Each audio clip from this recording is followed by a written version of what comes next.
পারিবারিক পরিবেশটা যেহেতু অনেক বেশি গুরুত্বপূর্ণ, একটা নারী কিন্তু আসলে এগিয়ে আসতে ভয় পায় যে তাকে পরিবারে কিন্তু অনেক কটাক্ষের শিকার হতে হয়, যে হয়তো আমার ডিসিশন মেকিং এর জায়গা বা অপিনিয়ন দেওয়ার জায়গাটাকে অনেক বেশি প্রশ্নবিদ্ধ করে ফেলবে, যে ওর তো আসলে মাথা ঠিক নাই বা সামথিং লাইক দ্যাট।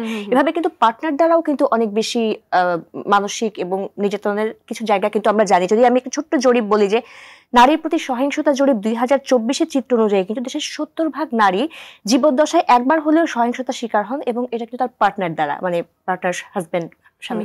তো সেই জায়গা থেকে আসলে আপনার কাছে কি মনে হয় যে পারিবারিক পরিবেশটা আসলে কেমন হওয়া উচিত, এবং এই জায়গা থেকে কি করে আমরা আরো উন্নত পরিবেশটা তৈরি করতে পারি? প্রথমে বলছি যে সাইকিয়াট্রি আসলে অন্য সব সাবজেক্টের চেয়ে সাইকিয়াট্রি একটু আলাদা। এই কারণ হচ্ছে যে তারা শুধুমাত্র হয়তো নন কমিউনিকেবল ডিজিজ বা হয়তো অর্গানিজম নিয়ে কাজ করে। সাইকিয়াট্রি কিন্তু আসলে 3টা ফ্যাক্টর নিয়ে খুব ভালো মতো কাজ করে। একটা হচ্ছে বায়োলজিক্যাল ফ্যাক্টর, সাইকোলজিক্যাল ফ্যাক্টর এবং সোশ্যাল ফ্যাক্টর। সো আমরা যেটাকে বলি সবসময় বায়োসাইকোসোশ্যাল অ্যাপ্রোচকে আমরা সবসময় আগ্রহী করে তুলি। তো এখানে বায়োলজিক্যালের কথা আমি যদি বাদও দিই, সাইকোসোশ্যালের যে ব্যাপারটা আসে, যে একটা ছোট বাচ্চা যখন তার পরিবারে বড় হয়, একটি ছেলে এবং একটি মেয়ে যখন একই সাথে বড় হচ্ছে, পিঠাপিঠি ভাই বোন, তাদের প্রতি বাবা মার যে আচরণ সেটা যদি সমতাপূর্ণ না হয়, তখনই কিন্তু তার মাথার মধ্যে এটা আসে যে তার মানে আমার বোন যা করবে আমি তার চেয়ে বেশি খারাপ কিছু করতে পারি, এবং আমার বাবা মা এতে কিছু বলবে না, কারণ I am the only son of my family. হ্যাঁ, এবং ছেলেদের সম্পর্কে বলা হয় যে সোনার আংটি বাঁকাও ভালো। হ্যাঁ, সো ছেলে পরীক্ষা ফেল করলে কোনো সমস্যা নাই, কিন্তু মেয়ে যদি পরীক্ষা একটু নাম্বার কম পায় সেক্ষেত্রে মেয়েকে হয়তো একটু কথা শোনাচ্ছে। হ্যাঁ, তো এই যে ছোটবেলা থেকে যে সে একটা বিভেদ দেখে বড় হচ্ছে, এবং এই বিভেদটা তার মানে মস্তিষ্কে কিন্তু অবচেতন মনে গেঁথে যাচ্ছে।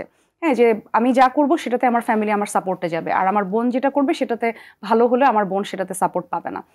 এটা একটা ব্যাপার। আর আরেকটা জিনিস হচ্ছে অবজারভেশনাল লার্নিং। আমরা একটা জিনিস বলে থাকি যে আমার বাবা আমার মার প্রতি যে ব্যবহারটা করছে, আমি কিন্তু এটাও কিন্তু আমার সাবকনশিয়াস মাইন্ডে কিন্তু গেঁথে যাচ্ছে, এবং আফটার 20 ইয়ার্স আমি কিন্তু আমার স্পাউসের সাথে ঠিক সেভাবেই ব্যবহারটা করব যেটা আমার বাবা আমার মার সাথে করছে। তো এই জিনিসগুলো থেকেও কিন্তু আসলে মানে আমাদেরকে বেরিয়ে আসতে হবে, যে এবং ছোটবেলা থেকে কিন্তু আসলে শিক্ষা দিতে হবে। সেটা আমি শুধুমাত্র পরিবারের ক্ষেত্রে বলবো না, আমি একটু যোগ করতে চাই এটার সাথে যে আমাদের এডুকেশনাল ইনস্টিটিউশনগুলোকেও হচ্ছে এগিয়ে আসতে হবে। যে স্কুল থেকে শুরু করে, কলেজ থেকে শুরু করে, বিশ্ববিদ্যালয় থেকে শুরু করে টিচার্সরা যদি এরকম একটা সিস্টেম করে দেন যে না, একটি ছেলে এবং একটি মেয়ের যে সমতাটা, যে পড়ালেখা থেকে শুরু করে সবকিছু, যে তুমি ছেলে বলে যে তুমি নাম্বার বেশি পাবা বা তুমি বিতর্কে যাবা, বা মেয়ে বলে যে তুমি ভলিবল খেলতে পারবা না, এটা না।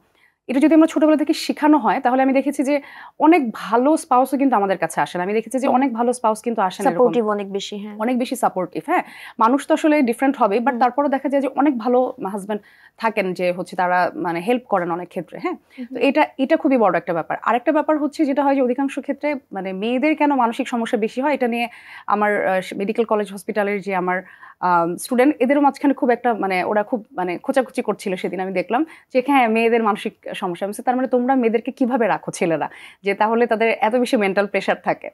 তো আমি তাদেরকে মানে এটা বললাম যে আসলে এটা খুব ইম্পর্টেন্ট যে একটা মেয়ে বিয়ের পরে তার বাবা মার বাসা ছেড়ে টোটালি হাজব্যান্ডের বাসায় চলে আসে। হ্যাঁ, তো তাদের তো আসলে অ্যাকসেপ্টেন্সটা ওভাবে নিতে হবে শ্বশুরবাড়ির লোকজনদের।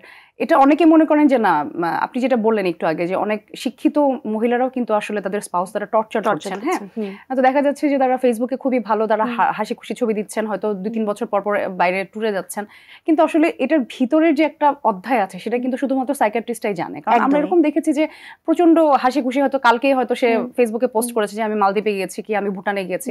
হ্যাঁ, দেখা যাচ্ছে যে সে কালশিটা নিয়ে হচ্ছে যে সে আমাদের কাছে চলে আসছে, এবং তারা কিন্তু অনেক ক্ষেত্রে আসলে কথা বলছেও না। এবং আমরা দেখেছি যে জরিপ অনুযায়ী যদি আমরা রেশিওটা দেখি, যে অনেকে কিন্তু এই বিষয়গুলো নিয়ে আসছে না।